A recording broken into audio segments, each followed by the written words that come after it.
Você está aqui porque algo dentro de você sabe que precisa de proteção.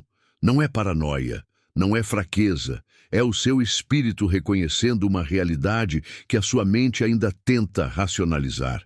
Existe um nível de ataque espiritual que não aparece nos seus problemas financeiros, nos seus conflitos de relacionamento ou na sua saúde debilitada. Ele aparece antes de tudo isso. Ele aparece no silêncio do seu quarto às 3 da manhã, quando você acorda sem motivo e sente um peso que não consegue nomear. Aparece naquela sensação de que algo está errado, mas você não sabe o quê. Aparece na exaustão que o sono não resolve, na paz que some sem avisar, na fé que começa a rachar por dentro sem que nenhum evento específico a tivesse quebrado. Isso não é ansiedade. Isso não é cansaço acumulado. Isso é guerra. E guerra exige mais do que oração improvisada.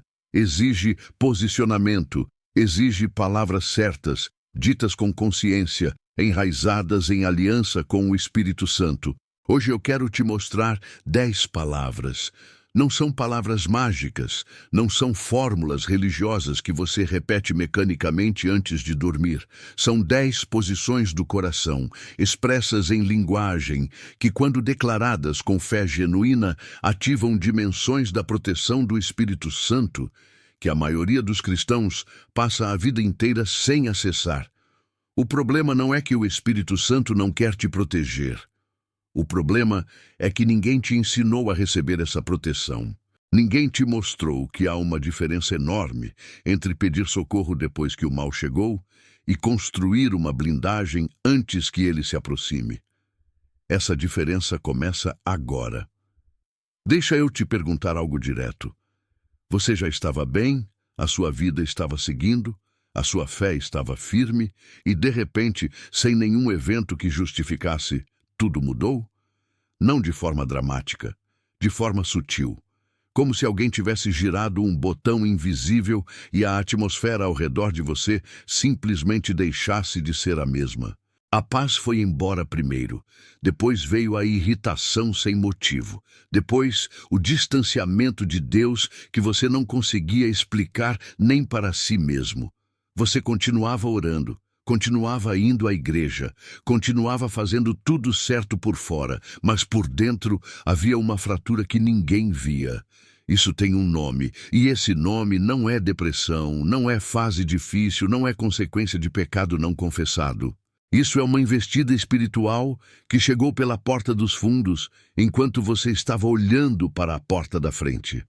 O mal raramente anuncia a sua chegada. Ele não manda aviso. Ele não bate e espera permissão. Ele se infiltra nas frestas que a distração deixou abertas, nos momentos em que o seu espírito estava desguarnecido, porque a sua mente estava ocupada demais com a vida para perceber o que estava acontecendo na dimensão invisível ao redor de você. O profeta Elias conheceu essa realidade de uma forma que poucos líderes bíblicos viveram com tanta intensidade. Ele havia acabado de vencer uma das batalhas espirituais mais extraordinárias registradas nas Escrituras. O fogo tinha descido. Os profetas de Baal tinham sido derrotados. A vitória era inegável. E foi exatamente depois dessa vitória que o golpe mais devastador chegou. Não na forma de um exército, na forma de uma mensagem, uma ameaça. E Elias, o mesmo homem que havia chamado fogo do céu, fugiu para o deserto e pediu para morrer. Esse é o padrão. O mal não ataca no seu ponto mais fraco. Ele ataca no momento em que você acabou de usar toda a sua força. Quando o mal chega sem bater a porta, ele não vem para te destruir imediatamente. Ele vem para te desorientar primeiro. Porque um cristão desorientado é infinitamente mais vulnerável do que um cristão em pecado. O cristão em pecado pelo menos sabe o que está errado.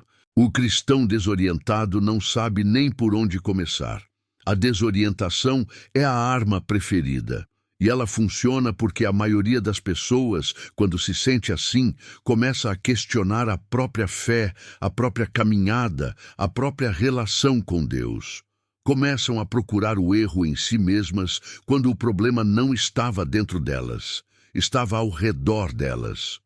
Reconhecer isso não é paranoia espiritual, é discernimento. E discernimento é a primeira camada de toda proteção genuína.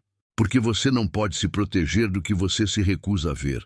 E você não pode ver o que nunca te ensinaram a reconhecer.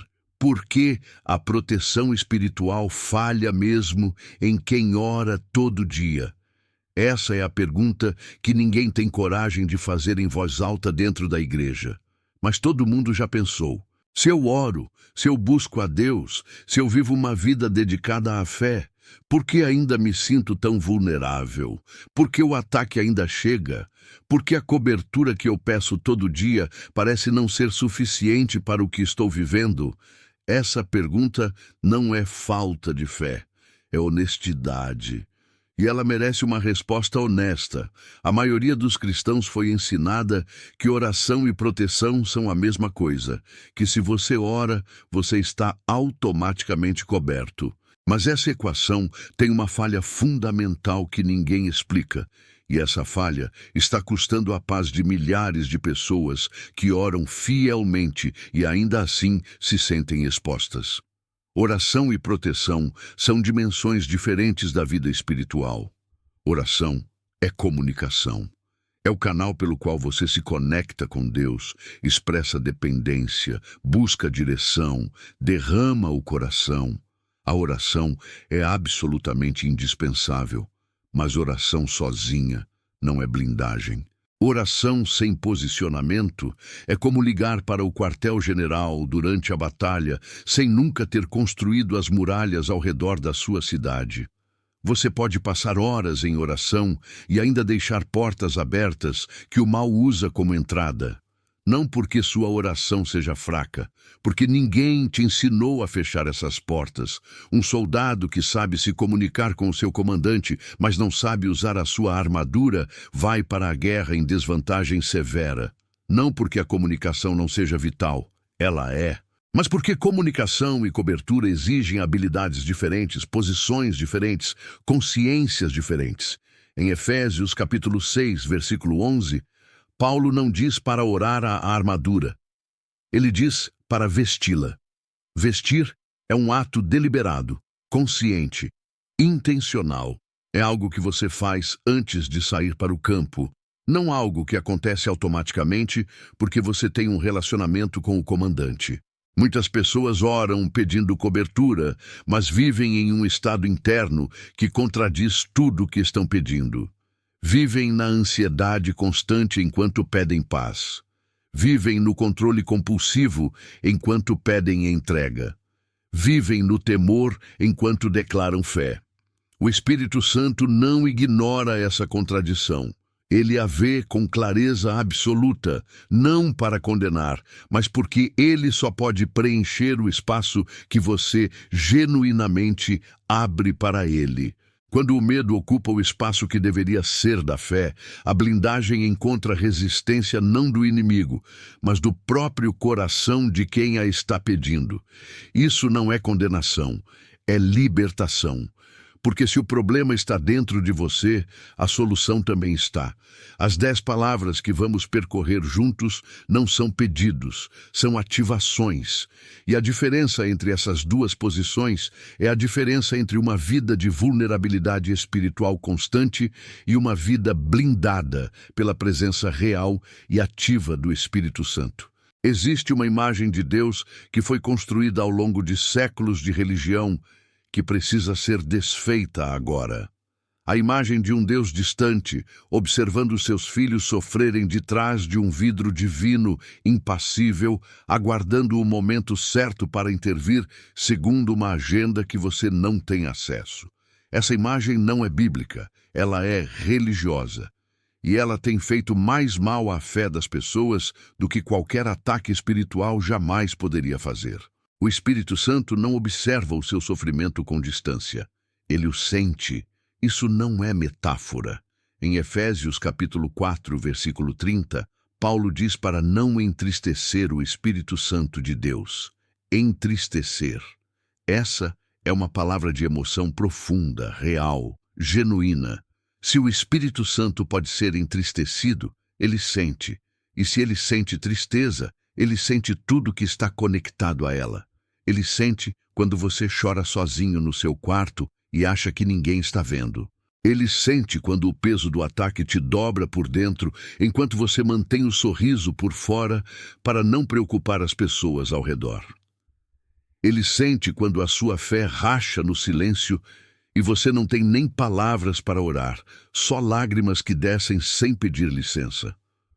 Quando você entende que o Espírito Santo não é um sistema de segurança divino que você aciona em momentos de crise, mas uma pessoa que está emocionalmente presente na sua dor, a sua forma de clamar por cobertura muda completamente. Você para de lançar pedidos ao céu, como quem dispara uma flecha no escuro e começa a se virar para alguém que já está do seu lado, que já viu o ataque chegando antes de você, que já estava sentindo o peso que você ainda estava tentando identificar. Quando o mal chega sem avisar e você acorda com aquele peso inexplicável no peito, o Espírito Santo não está dormindo. Ele não está ocupado com outras orações mais urgentes. Ele não está esperando você formular a oração certa antes de agir. Ele já está ali. Já estava antes de você abrir os olhos. Em Romanos capítulo 8, versículo 26, Paulo revela que o Espírito intercede por nós com gemidos inexprimíveis. Gemidos. Essa não é a linguagem de um ser indiferente cumprindo uma função. É a linguagem de alguém que carrega o peso junto com você, que entra na sua dor em vez de observá-la de fora, que ora por você nas dimensões que a sua própria voz não consegue alcançar.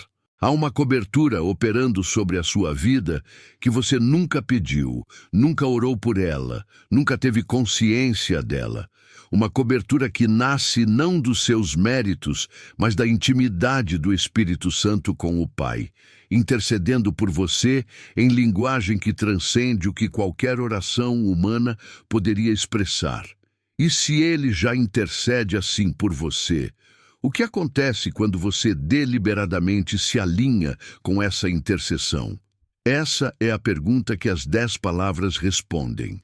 Existe uma distinção que vai reorganizar completamente a forma como você pensa sobre cobertura espiritual. A diferença entre ser protegido e estar blindado. Proteção é reativa. Blindagem é proativa. Proteção responde ao ataque depois que ele chegou. Blindagem impede que o ataque encontre território disponível antes mesmo de se aproximar. São duas realidades espirituais completamente diferentes, que operam em dimensões diferentes, que exigem posturas diferentes do coração. A maioria dos cristãos vive exclusivamente no primeiro nível. Eles clamam quando a crise já está instalada, quando a doença já se manifestou, quando o relacionamento já está em colapso, quando a mente já está tomada pela escuridão. E Deus responde a esse clamor porque Ele é misericordioso e fiel. Mas existe um nível acima disso que pouquíssimos cristãos habitam de forma consistente.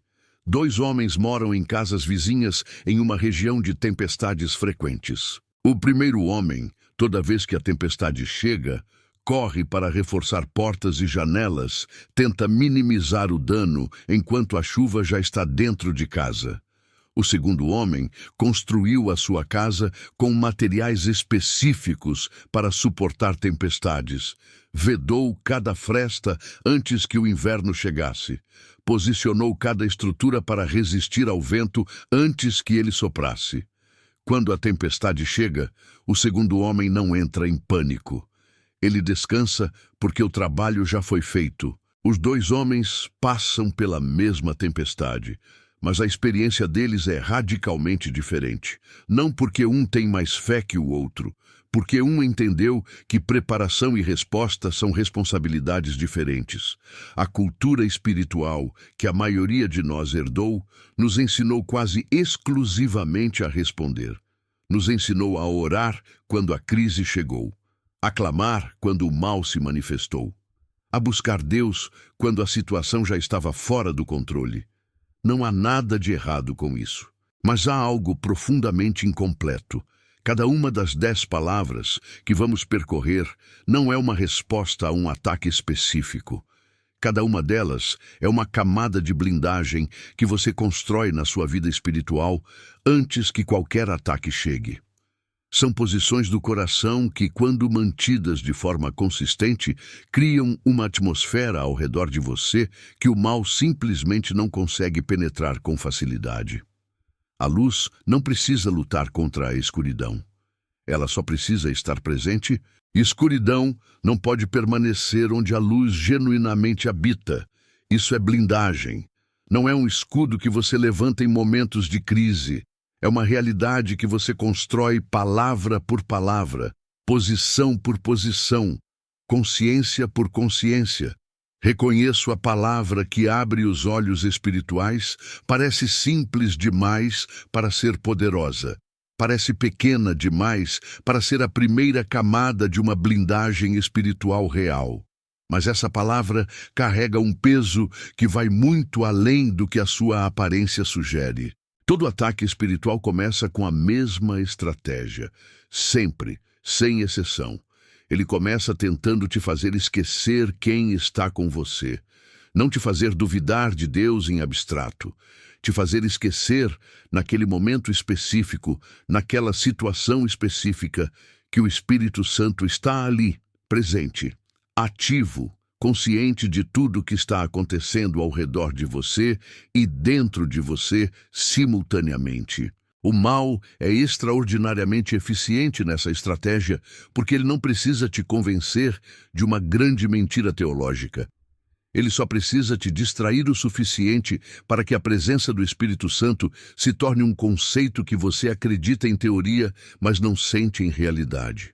E quando a presença se torna apenas conceito, a blindagem que ela deveria criar se torna apenas ideia. E ideias não cobrem ninguém.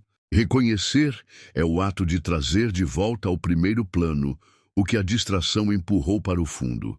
É o movimento do Espírito que diz: neste momento, nesta situação, nesta dor, neste ataque, eu reconheço que o Espírito Santo está aqui.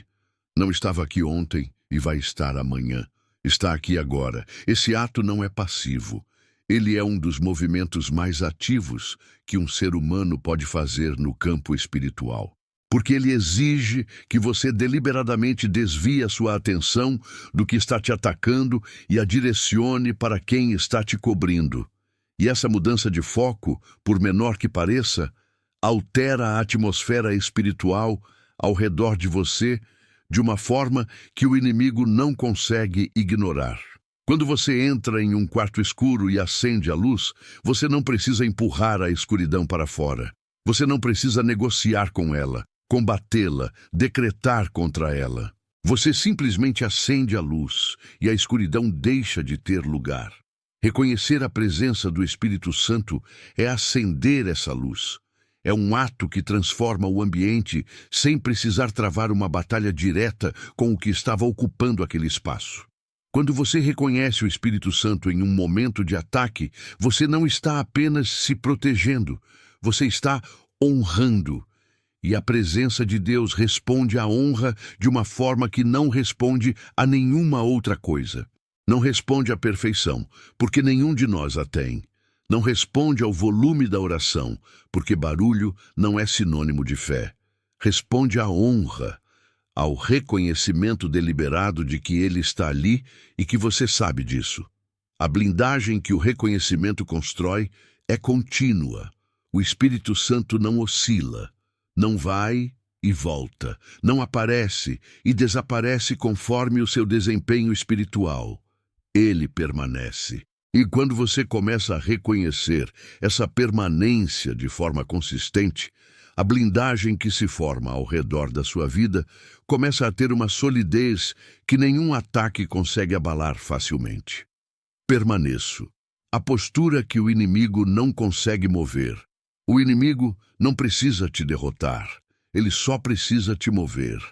Essa frase muda completamente a forma como você entende a maioria dos ataques que já enfrentou na sua vida. A estratégia mais usada contra crentes não é a destruição imediata, é o deslocamento gradual. É te tirar milímetro por milímetro do lugar onde o Espírito Santo te posicionou, até que um dia você olhe para trás e não reconheça mais o caminho que te trouxe até onde está. Permanecer é o ato de resistência mais subestimado na vida espiritual cristã. A cultura que vivemos celebra o movimento, celebra a conquista, o avanço, a expansão, o crescimento visível e mensurável. Mas existe uma temporada na vida espiritual, e você provavelmente está nela agora, ou já esteve muito recentemente, onde o ato mais poderoso que você pode praticar não é avançar, é não recuar. O ataque não chega com uma placa dizendo que vai te deslocar da sua fé. Ele chega com cansaço acumulado que faz a oração parecer opcional.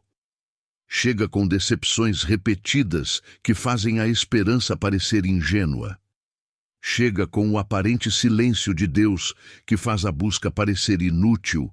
Cada um desses elementos sozinho parece pequeno. Juntos, eles constroem uma pressão que gradualmente te empurra para fora do lugar onde você estava firme. O que o inimigo quer não é que você abandone a fé de forma dramática e declarada. Esse tipo de saída é rara e visível demais. O que ele quer é que você permaneça no vocabulário da fé, enquanto gradualmente deixa de habitá-la por dentro. Que você continue indo às reuniões, continue usando as palavras certas, continue mantendo as aparências, enquanto por dentro o fogo foi se apagando tão lentamente que você quase não percebeu o momento em que a chama deixou de existir. Permaneço é a palavra que interrompe esse processo. Não com violência, com determinação silenciosa e inabalável. Quando você declara permaneço, você não está dizendo que está bem. Você não está fingindo que a dor não existe ou que o ataque não está acontecendo. Você está dizendo algo muito mais profundo. Você está dizendo que, independentemente do que está acontecendo ao redor de você e dentro de você, você não vai sair do lugar onde o Espírito Santo te colocou. Que a sua posição não está à venda. Que o seu território espiritual não está disponível para ocupação, independentemente da pressão que está sendo exercida sobre ele. O mal tem um limite de tempo. Todo ataque tem. A pressão que ele exerce não pode ser mantida indefinidamente. E quando você permanece além do tempo que ele calculou que você aguentaria, quando você ainda está de pé, depois que ele esperava te ver no chão, o ataque perde força, não porque você seja mais forte que ele, porque você foi mais persistente do que ele esperava.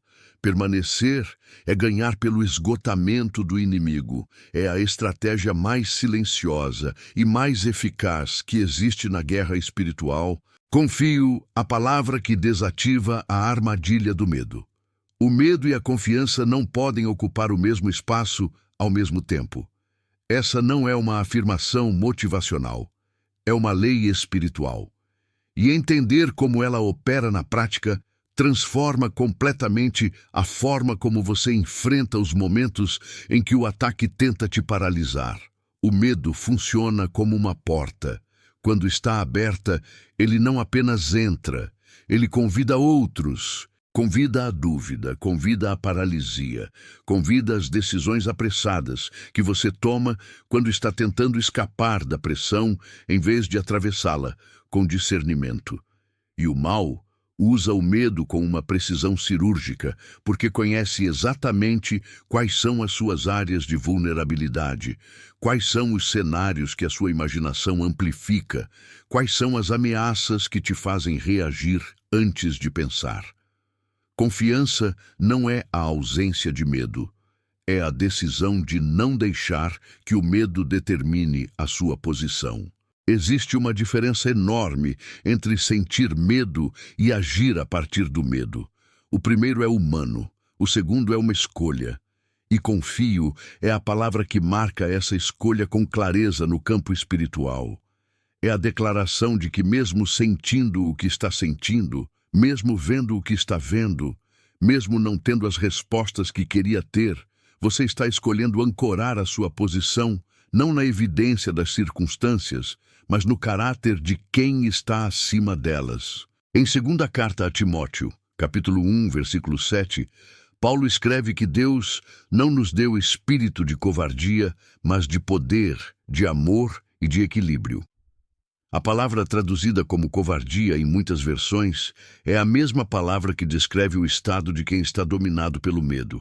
E a declaração é clara: esse espírito não veio de Deus. O que veio de Deus é poder, amor e mente sã. Quando você declara confio, você não está negando a realidade do que está enfrentando. Você está recusando a narrativa que o medo está tentando construir sobre essa realidade. Você está dizendo que a interpretação do Espírito Santo sobre o que está acontecendo tem mais peso do que a interpretação que a ansiedade está produzindo. Você está escolhendo ver através dos olhos da fé em vez de através das lentes da ameaça. E essa escolha, quando feita com genuinidade e repetida com consistência, começa a mudar algo concreto dentro de você. A arquitetura interna do medo começa a ser desmantelada, não de uma vez, gradualmente. À medida que cada declaração de confiança confirma que o chão que você está pisando não cede, que a presença em que você está se apoiando não vacila, que o Deus em quem você está confiando não falha. Confio dito no escuro, quando você não sente nada, quando a evidência aponta na direção contrária, quando todas as vozes internas estão questionando se faz sentido confiar. Esse é o confio que constrói a blindagem mais resistente que existe, porque foi testado no ambiente mais adverso possível e não cedeu. Ouço a proteção que chega antes do perigo. Existe uma forma de cobertura que a maioria dos cristãos nunca acessa. Não porque ela seja difícil de obter, porque ela exige algo que a vida moderna tornou progressivamente mais raro. Exige silêncio interno, exige atenção direcionada, exige a capacidade de parar o suficiente para perceber o que o Espírito Santo está dizendo antes que o problema se torne visível. A blindagem mais poderosa não é a que responde ao ataque, é a que chega antes dele. Pensa em quantas situações difíceis da sua vida você entrou sabendo que havia algo errado. Não uma certeza racional, não uma evidência concreta, uma percepção, um desconforto inexplicável, uma hesitação que chegou de dentro para fora sem que você tivesse nenhuma razão lógica para justificá-la, e você ignorou, porque a sua mente racional não encontrou argumento suficiente para sustentar o que o seu espírito estava sentindo. E depois, quando o problema se manifestou, quando a situação se revelou exatamente tão problemática quanto aquela percepção inicial havia sugerido, você se lembrou do aviso e se perguntou por que não ouviu. O Espírito Santo fala antes, sempre antes, mas ele fala em uma frequência que a mente agitada não consegue captar facilmente. Fala através de impressões suaves que chegam como intuição. Fala através de uma paz que some antes que o problema apareça, como um termômetro espiritual que registra a mudança de temperatura antes que você sinta o frio. Fala através de uma inquietação que não tem endereço específico, mas que está tentando te direcionar para longe de algo que os seus olhos ainda não conseguem ver. Declarar ouço é treinar o seu espírito para operar nessa frequência de forma consistente. É uma decisão deliberada de valorizar a percepção espiritual tanto quanto você valoriza a análise racional. É abrir um canal interno que a distração havia fechado e dizer ao Espírito Santo que você está prestando atenção. Em João capítulo 10, versículo 27, Jesus diz que as suas ovelhas ouvem a sua voz. Não vão ouvir em algum momento futuro. Ouvem. Presente contínuo. É uma capacidade que já existe em você. Não precisa ser criada. Precisa ser exercitada. A maioria das pessoas acha que não ouve o Espírito Santo porque ele está em silêncio. Na maior parte das vezes, o que está em silêncio é a sua própria capacidade de receber. Não porque ela tenha desaparecido, porque está soterrada sob camadas de barulho que nunca param. Ouço é a palavra que remove essas camadas. É a declaração de disponibilidade que abre o canal pelo qual o Espírito Santo envia os avisos que chegam antes do perigo, as direções que chegam antes da encruzilhada, as revelações que chegam antes que a decisão se torne irreversível. Entrego o paradoxo da proteção mais poderosa. Tudo dentro de você vai resistir a essa palavra. Não porque você seja fraco, porque você é humano.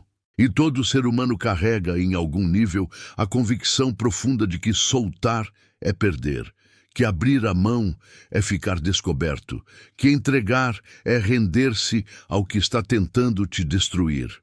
Essa convicção não é fraqueza de caráter, é o resultado de anos vivendo em um mundo onde segurar com força foi a única estratégia que funcionou.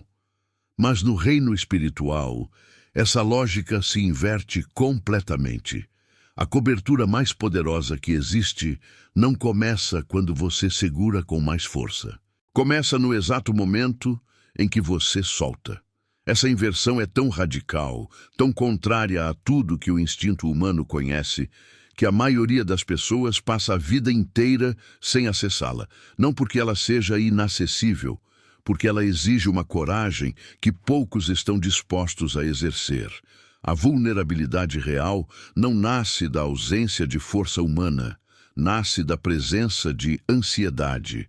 E a ansiedade, em sua essência mais profunda, é a tentativa de controlar o que está além do seu controle. É gastar energia espiritual, emocional e mental, tentando segurar realidades que estão fora do alcance das suas mãos.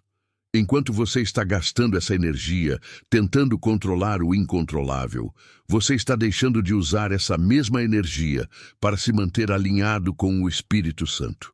A ansiedade não é apenas uma experiência desconfortável, é uma distração estratégica que te mantém ocupado com o que não funciona enquanto te afasta do que funcionaria.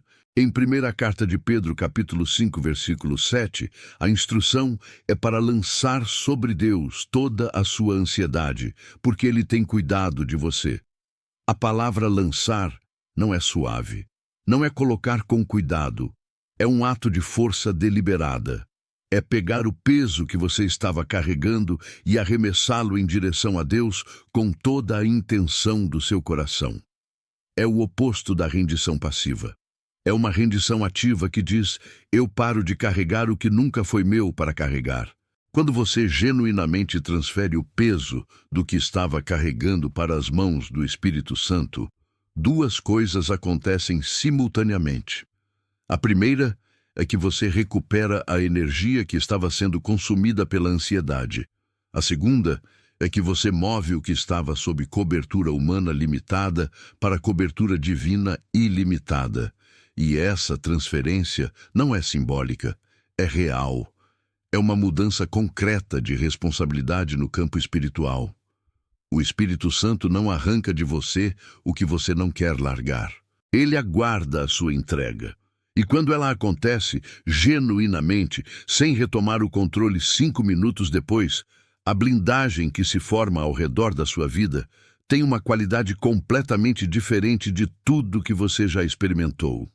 Vejo como enxergar o que o mal não quer que você perceba. O mal tem um interesse absoluto em controlar o que você vê, não os seus olhos físicos, a sua percepção espiritual, a forma como você interpreta o que está acontecendo ao redor de você, dentro de você e sobre você. Porque a batalha mais decisiva de qualquer ataque espiritual não acontece nas circunstâncias externas. Acontece na narrativa que você constrói sobre essas circunstâncias. Existe uma história no 2º livro dos Reis que captura isso com uma precisão que nenhuma explicação teológica consegue superar. O servo do profeta Eliseu Acorda cedo, sai de casa e vê o exército inimigo cercando a cidade. Cavalos, carros de guerra, soldados, uma força militar que, por qualquer cálculo humano razoável, tornava a situação deles desesperadora. Eliseu não nega o exército, não finge que os soldados não estão ali. Em 2 Reis, capítulo 6, versículo 17, ele ora e diz: Senhor, abre os olhos dele para que ele veja. E os olhos do servo foram abertos, e ele viu os montes cheios de cavalos e carros de fogo ao redor de Eliseu. O exército inimigo não desapareceu. A ameaça física não foi removida. O que mudou foi a perspectiva. E quando a perspectiva mudou, tudo mudou. O que parecia derrota certa revelou-se uma situação em que o lado mais poderoso era exatamente aquele que parecia mais vulnerável. Essa é a dimensão espiritual da palavra vejo. É uma declaração de acesso a uma perspectiva que existe além do que os seus sentidos físicos e a sua análise racional conseguem alcançar. É pedir ao Espírito Santo que abra os seus olhos para a realidade completa da situação, não apenas para a camada que está visível na superfície. Um crente que consegue ver além da aparência das circunstâncias não pode ser facilmente manipulado por elas. Você não pode usar temor para paralisar alguém que consegue ver o que está por trás da ameaça.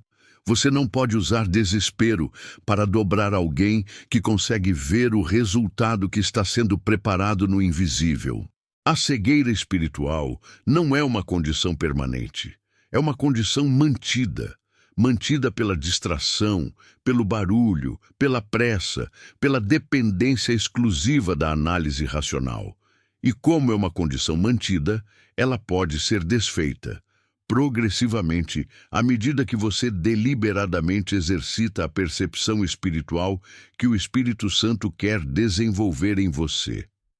Quando você declara vejo, você está ativando essa faculdade. Está dizendo ao Espírito Santo que você não quer apenas a perspectiva humana sobre o que está acontecendo na sua vida. Quer a perspectiva dele. Quer ver o que ele vê. Quer ter acesso à leitura completa da situação, em vez de ficar reagindo à leitura parcial que os seus olhos físicos oferecem. Recebo a palavra que transforma teologia em experiência real. Existe um abismo enorme entre saber que você tem algo e realmente tê-lo na mão. A maioria dos cristãos vive nesse abismo.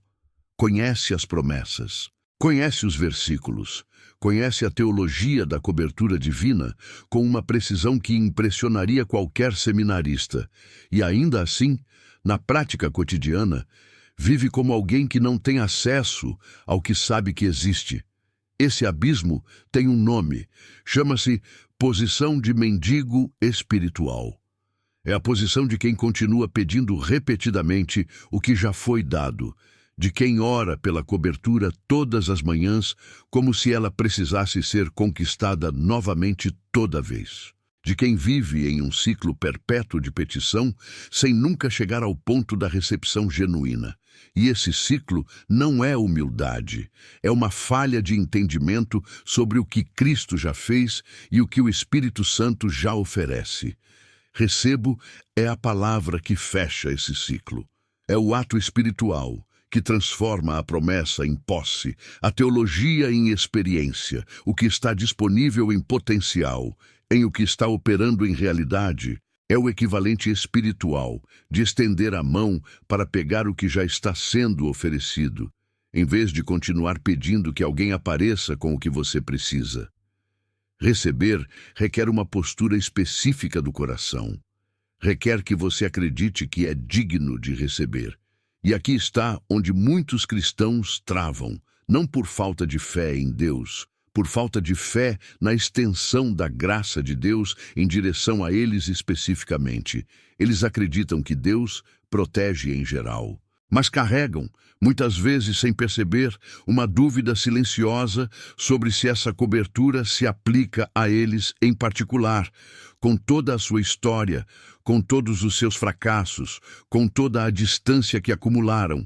E o mal alimenta essa dúvida deliberadamente, porque ele sabe que uma pessoa que não se sente digna de receber, não recebe.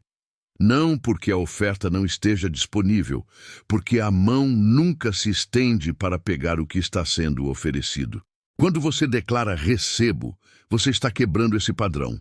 Você está dizendo que a cobertura do Espírito Santo não é para os que chegaram a um nível espiritual suficiente. É para os que chegaram. Ponto. E você chegou. Você está aqui. E o Espírito Santo está oferecendo agora o que você passou tempo demais pedindo sem pegar.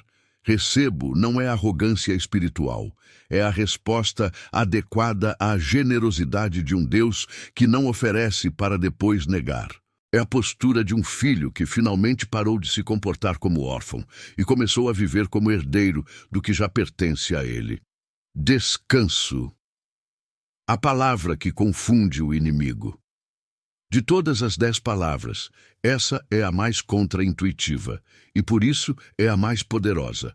Em meio ao ataque, descansar parece impossível, parece irresponsável, parece até ingênuo para quem está no meio de uma batalha real, com consequências reais, com dor real, e é exatamente por isso que o descanso espiritual genuíno é tão devastador para qualquer estratégia do inimigo. O mal calibra os seus ataques com base no que ele espera que você faça.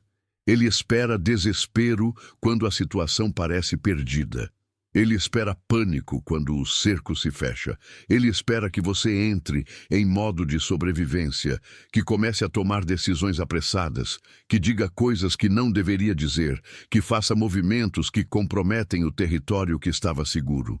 Ele projeta como você vai reagir e constrói a estratégia em torno dessa projeção. Quando você descansa, você quebra a projeção inteira. Descanso espiritual não é indiferença ao que está acontecendo. Não é fingir que a situação não é séria. É a expressão mais profunda de confiança que existe. É a declaração feita com o corpo, com a mente e com o espírito, de que você sabe quem está gerenciando o que está além do seu controle. É a postura de alguém que parou de tentar resolver o que só Deus pode resolver e decidiu confiar o suficiente para respirar. No Salmo 46, Deus é descrito como refúgio e fortaleza, como socorro bem presente na angústia. E no meio de uma descrição de caos absoluto, montanhas sendo lançadas ao mar, nações em tumulto, reinos sendo abalados, aparece uma instrução que parece completamente fora de lugar. Aquietai-vos, parem, reconheçam que eu sou Deus. No meio do caos, a instrução divina não é lutar mais, é aquietar, é que o descanso seja a arma.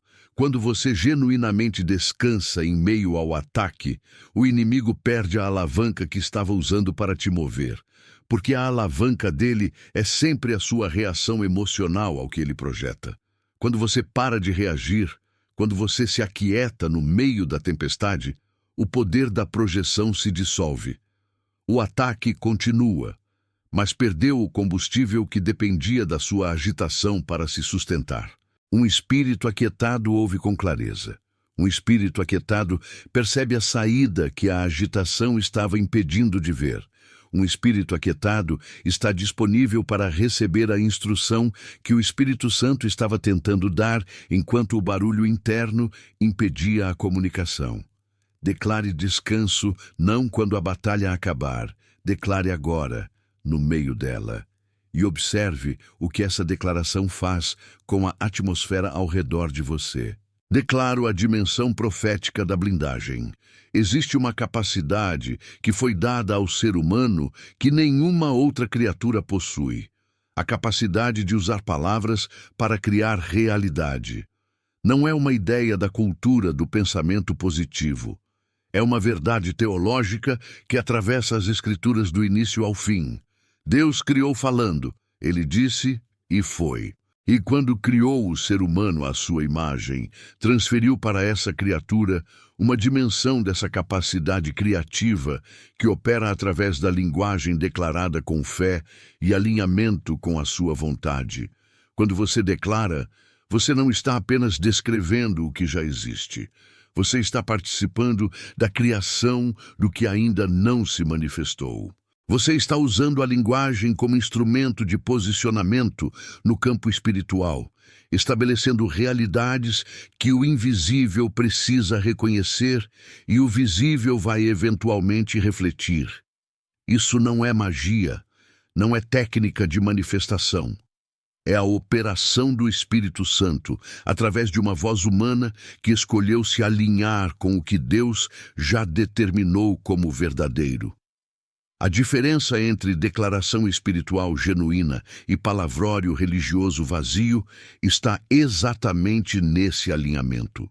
Palavras ditas sem alinhamento são apenas sons. Palavras ditas em alinhamento genuíno com o Espírito Santo são instrumentos de transformação. Declaro como palavra de blindagem funciona da seguinte forma. Quando você declara a cobertura do Espírito Santo sobre a sua vida, sobre a sua mente, sobre os seus relacionamentos, sobre o seu futuro, você está estabelecendo fronteiras espirituais que têm substância real no campo invisível. Você está marcando território. Você está dizendo ao que tenta se aproximar que esse espaço está ocupado, que tem um dono, que a autoridade que opera aqui não é humana. E o campo espiritual responde a declarações. Não porque as suas palavras tenham poder independente, mas porque quando suas palavras carregam a autoridade do Espírito Santo que habita em você, elas operam na mesma frequência em que o campo espiritual funciona. Elas são reconhecidas. Elas produzem efeito. Existe uma responsabilidade que vem com essa capacidade. Declarações negativas têm o mesmo peso. Palavras de derrota, de impossibilidade, de abandono ditas com convicção no campo espiritual também produzem realidade. O mal sabe disso. Por isso, trabalha tanto para fazer você falar derrota sobre a sua própria vida, para fazer você declarar o que ele quer que se torne verdadeiro. Declaro é a palavra que te devolve a soberania sobre a atmosfera que você cria com a sua linguagem. É a decisão de parar de falar o que o medo dita e começar a falar o que o Espírito Santo confirma. É usar a capacidade que você sempre teve para o propósito para o qual ela foi dada. Pertenço, a identidade que fecha todas as portas de uma vez. Todo ataque espiritual, sem exceção, começa com uma pergunta sobre identidade. Não é coincidência que as primeiras palavras do inimigo a Jesus no deserto tenham sido "Se tu és o Filho de Deus". Não era uma pergunta teológica, era uma sonda de identidade. Uma tentativa de introduzir dúvida sobre quem Jesus sabia que era antes que qualquer outra estratégia pudesse ser tentada. O mal sabe algo que a maioria dos cristãos ainda está descobrindo. Quando uma pessoa sabe profundamente, inabalavelmente, quem ela é no campo espiritual, as ferramentas padrão de ataque param de funcionar. O temor não encontra ancoragem. A mentira não encontra terra fértil. A intimidação não encontra ponto de apoio. Pertenço ao Espírito Santo é a declaração de identidade mais completa que existe. Não é uma afirmação de poder pessoal. Não é uma declaração de que você é melhor ou mais digno do que qualquer outra pessoa. É uma declaração de propriedade divina. É dizer que há um dono sobre a sua vida e que esse dono não é o temor, não é o passado, não é o que as pessoas dizem sobre você, não é o que o inimigo projeta sobre o seu futuro.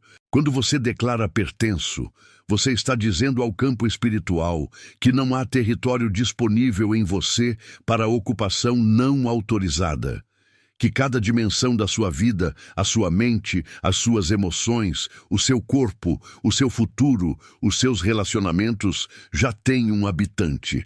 E esse habitante não divide espaço, não negocia território, não aceita coabitação com o que veio para destruir. A identidade é a blindagem definitiva porque ela opera na raiz. Outros tipos de cobertura respondem a ataques específicos. A identidade fecha as portas antes que os ataques precisem ser respondidos individualmente. É a diferença entre trocar a fechadura de cada janela e mudar o código de acesso de toda a propriedade de uma vez. Identidade estável cria comportamento estável. Quando você sabe a quem pertence, as suas decisões mudam. Não por esforço moral, não por disciplina religiosa, mas por coerência natural. Você começa a fazer escolhas que estão alinhadas com quem você é, em vez de escolhas que refletem quem o temor quer que você seja. O inimigo não tem estratégia eficiente contra alguém que sabe profundamente a quem pertence. Ele pode tentar. Ele vai tentar. Mas vai encontrar em cada tentativa de entrada uma porta que já está fechada, ocupada, habitada por uma presença que ele não consegue confrontar diretamente. Chegamos ao final deste percurso juntos, e eu preciso te dizer algo que não é conclusão de conteúdo. É uma verdade que carrego com tudo que sou depois de anos caminhando com pessoas em seus momentos mais difíceis, mais vulneráveis, mais expostos. Ninguém chega a um vídeo como este por acaso. Não existe acaso no reino espiritual. Não existe coincidência quando um coração está genuinamente buscando. Existe um Espírito Santo que conhece cada pessoa pelo nome, que conhece cada dor pelo peso exato que ela tem, que conhece cada ataque pelo nome do que o originou e que guia com uma precisão que os olhos humanos raramente conseguem rastrear, mas que a alma reconhece quando para o suficiente para perceber. Você estava buscando algo quando chegou aqui. Talvez cobertura contra algo específico que está acontecendo na sua vida agora. Talvez uma linguagem para o que você estava sentindo, mas não conseguia nomear. Talvez simplesmente a confirmação de que não está sozinho naquilo que está atravessando. Qualquer que seja a razão que te trouxe, o Espírito Santo sabia antes de você. E ele não usa coincidências para guiar os seus filhos. Ele usa caminhos. Caminhos que às vezes parecem aleatórios por fora, mas que por dentro têm uma direção que só fica clara quando você para e olha para o que te trouxe até onde está. As 10 palavras que percorremos juntos não são o produto de uma pesquisa teológica fria. São destiladas de anos de estar presente com pessoas no meio da sua dor mais real, do seu temor mais honesto, da sua fé mais fraturada. São palavras que vi funcionarem em vidas que não tinham mais nada além delas, que vi construir em cobertura onde só havia vulnerabilidade, que vi transformar em pessoas que chegaram ao limite, em pessoas que encontraram uma solidez que o limite não conseguiu quebrar. Leva uma coisa acima de tudo o que foi dito aqui.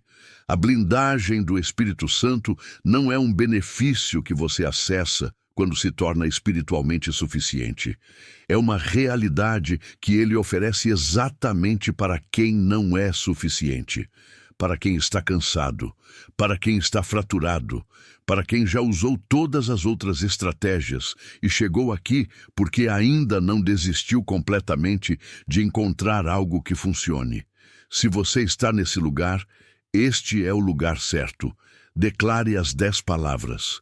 Reconheço, permaneço, confio, ouço, entrego, vejo, recebo, descanso, declaro, pertenço, não como ritual, como posição do seu coração.